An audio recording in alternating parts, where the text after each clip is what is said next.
Hey, welcome to MiWeek After the Show. We're talking about the Republican debate that happened on Wednesday night, and I'm kind of already tired of all the Republican debates. Nolan, I'm going to start with you, though. This was a mess on a couple of different levels, but what were your takeaways on this one? Well, I mean, I don't know how John Harwood keeps his job, for God's sakes. That thing was out of control. At one point, he was interrupting his own co-moderator. Becky Quick was trying to ask a question, and he jumped in right on top of her. He just seemed overly combative, overly involved in the debate. It almost distracted from the candidates. It almost distracted from? Okay, let me give you my moderator rant right about now, okay? Being a moderator is not that, it's a bit of a tough job, we'll have to say, sitting between you guys every week. But this is the deal. It's not about you. It's about getting the best information from the people who are up there on stage and fairly allotting the time, which again, is not very easy. But they kept wheeling in people were asking questions, and it was theatrical, and then they were kind of changing the rules on the fly, and then they would let people, Becky, I just want to give my 30 seconds, and then they started letting everyone just jump in. So if you were the candidate playing by the rules, you didn't get anywhere. The candidates didn't play by the rules at all, and some of them did and sat there. But then after a while, you can't blame them. But I mean, we've moderated debates here where where the candidates have tried to draw us in. You can't be part of the debate. Your job sit back and stay is out to of ask questions and not to argue. But beside that, I mean, again, with the debaters, the 10 people on stage. I mean, and I get that. I mean, you can't. I don't know how you win out of the field without having people drop out. But it's too many. It's confusing.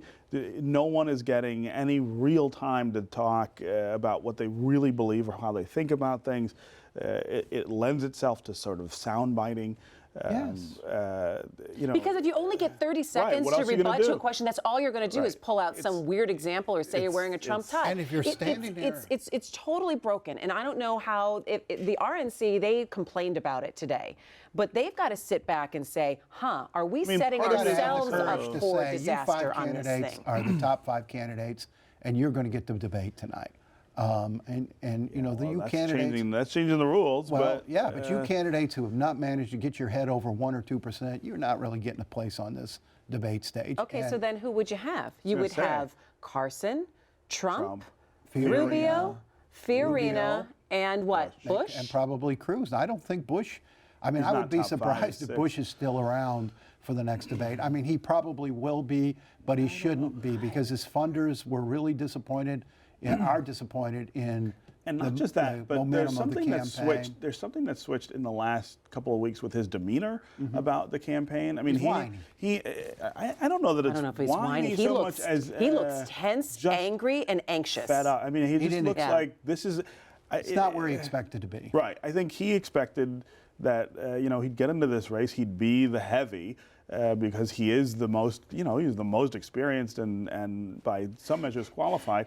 But I think he figures, look, if it's not going to go like that, I'm not that interested in doing it. Do you guys remember the SNL skit when Dukakis was running against Bush and John Lovitz was playing Dukakis, and he sat there and he's like, I can't believe I'm losing to this guy. That's what I felt like. About 5 people on that stage looked last night. That they're like, I can't believe. I mean, Kasich, who was just like steam coming out of his ears, which is I don't know if it's half an act, half a whatever. But it's this like I've done all these things. Hang on, like I've done all of these things. I have all of this experience. I've run a state. I've been in Congress. I've worked on budgets. I can't believe I'm like at 1% right now. And Ben Carson is still talking. And Ben Carson, I mean, he had absolutely nothing to say last night and was content not to say. Has he had anything to say at all? No.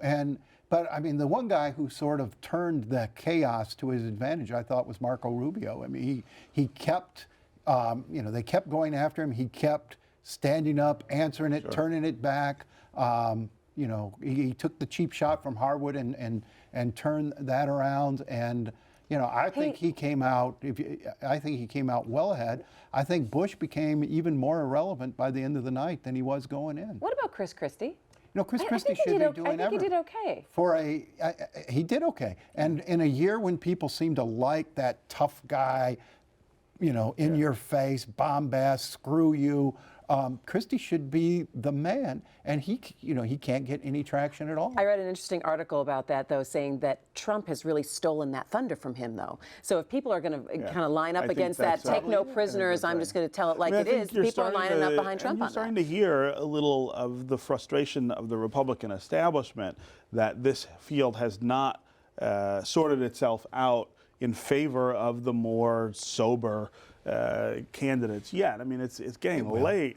It's getting late. That's the thing. I mean, you get another month from now, and this is still going on. Now you're talking lots about are going to change in the next one. You look at Trump last night; he seemed just completely done with the whole stuff. Well, I don't know. He seems not to be having as much of a big time anymore. But so the ask for him, though, is a lot lower than it is for these other candidates. He's not spending as much money as they are. No. He's not running a campaign. He's just going from event to event giving speeches. How hard is that? But you watch his numbers. I mean, he was not much of a factor last night. Carson wasn't much of a factor last night. But Carson's leading the race. He is today. Trump was 2 weeks ago. I mean, I think now over the next few weeks, it's getting serious time. People are going to start asking. Well, I think if you look just based on what's been happening in the last few weeks, two guys are starting to get some buzz. Cruz and Rubio.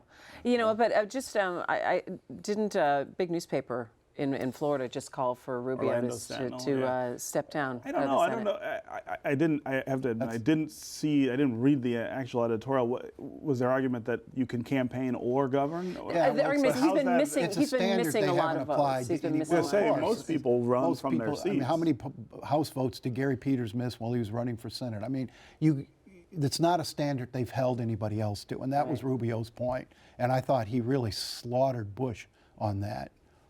When Bush attacked him on it. Oh, really? How about a PBS debate, right? Where's Gwen? I mean, always pull back some, quiet it down a little bit, and just say this is what we're trying to get at, trying to get more information out of people. And so during the general election, the debate commission. The debate commission, over. they're the ones that say there are a lot more rules. Yeah. There's a lot more sort of but there's two standard, and there's only two candidates. Now these are debates staged essentially by the networks, right? I mean that's who's controlling it, and so then it becomes about ratings. Yeah. So the RNC chooses which networks get to do which ones, and then the networks say, well, these are our parameters. They had to apply and say this is how we want to do it. It was supposed to be about economics last night, and it wasn't. Barely. They didn't talk about that at all. Barely about economics, and how many more of these are there now? I don't know. It's like 20. It's I think their usefulness is like 5 starting more, to I think. diminish. Well, and then that's the whole thing then. But so it's supposed it's supposed to help the process shake itself out. And it will. I don't feel like the debates have not helped in that way. Oh, I disagree. I think that's not the reason that what's his name dropped out. I think it was part of the reason he could not get. What's his name? Who are you talking about? Walker. He couldn't get money. He couldn't get money, but he couldn't get any excitement on the debate stage. Yeah, but did he do any worse than the people who are I think you have a lot of one percenters who are on that stage saying, well, next debate, if I can just hang on to the next debate, I'll then be able to get in there. You got a guy like Huckabee, he's got to realize soon he's toast. Right. And Chris Christie's going to have to address reality soon and say, if I can't become the man here, I better go back home and govern my state. Which you start looking, next month is when you start looking at who has real organizations working in Iowa and New Hampshire to get votes, and that's when you start to separate campaigning from branding, and from polling. And from polling, there's a lot of branding going on. Trump is, I think, changing the political game this cycle with this branding campaign, which has no roots in an actual a ground game or any sort of organization, and he's gotten more traction than anyone before has been able to do off of that. And you got to wonder if in 4 years or in 8 years we will see someone else try to sort of mimic that style. Debates may turn into a reality TV program. No, please, please, no. We lock the 10 candidates in a house for a week. And, when people stop being nice and they start being real. Real world GOP. Debate, that's right. And that's where we're going to have to leave it. It's My Week After the Show. See you later.